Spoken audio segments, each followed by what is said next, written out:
You think you know what a pirate ship was like? Chaos, brutality, and a tyrant captain, right? That entire image is a lie. The most radical, forward-thinking experiment in democracy and social justice in the 18th century happened on a pirate ship. It was a system that gave the common man more power and a better social safety net than any civilized nation on Earth. So the real question is, why did the world's most wanted criminals write the world's fairest laws? To understand the pirate code, you first have to understand what they were running from. Life for a sailor in the Royal Navy or on a merchant vessel was miserable. It was a world of absolute power. The captain was a tyrant. He could starve you, beat you, and work you to death for the smallest infraction, and there was no one you could appeal to. The pay was terrible, and often stolen by corrupt officers. The food was infested with weevils. Injury meant being thrown ashore to beg. It was a system designed to break men, and for thousands of them it worked. But some chose to break away. They chose to become pirates not just for gold, but for freedom. And when they got that freedom, the very first thing they did was build a society that was the exact opposite of the one they had escaped. Before a single prize was taken, before they even set sail, a pirate crew would draft and sign their Articles of Agreement, the ship's constitution. And the first article was almost always the same. One man, one vote.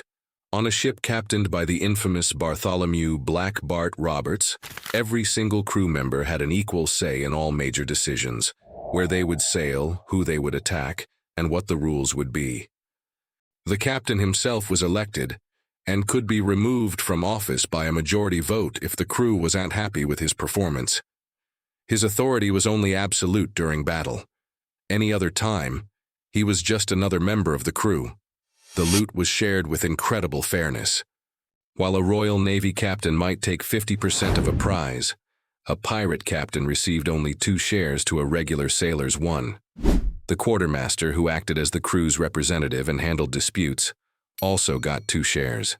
Everyone else, down to the lowest mariner, got their equal portion. But perhaps the most shocking part of the pirate code was its system of social insurance. This was, in effect, the world's first form of workers' compensation.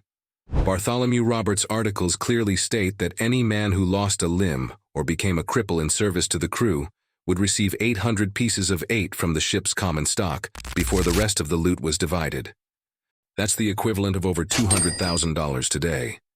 Lesser injuries were compensated proportionately. On a Navy ship, a crippled sailor was worthless. On a pirate ship, his sacrifice was honored and paid for by the entire community. On a Navy ship, justice was whatever the captain said it was. On a pirate ship, justice was codified. To prevent fighting that could endanger the ship, the articles forbade striking another man while on board. All quarrels were to be settled on shore, with a duel by sword or pistol, refereed by the quartermaster to ensure a fair fight. It was a brutal system, but it was a system. It was law, not the whim of a single man. This code wasn't just a set of rules. It fundamentally changed the psychology of the crew. It turned a ship full of outcasts into a cohesive, loyal unit. Men who had been treated as disposable property were now shareholders in a common enterprise. They had a voice, a stake in the outcome, and a safety net if things went wrong. This sense of shared ownership and justice made pirate crews incredibly effective. They were motivated not by fear, but by mutual interest and a fierce loyalty to their own laws. They weren't just fighting for gold. They were fighting for their floating republic, the only place in the world that had ever treated them like men. It's easy to dismiss pirates as bloodthirsty thieves, and many of them were. But the world they built was far more than that. In an age of kings and tyrants, these outlaws created floating democracies. At a time when the common man had no rights, they drafted constitutions that guaranteed them. When no government on Earth provided for its wounded sailors, pirates invented their own insurance. So the next time you hear about the universal right to vote, or workers' compensation, or the power of a leader being held in check by the people, remember that some of the earliest, most radical blueprints for those ideas weren't written in a parliament or a congress. They were written on scraps of parchment and signed in rum by the Brethren of the Coast.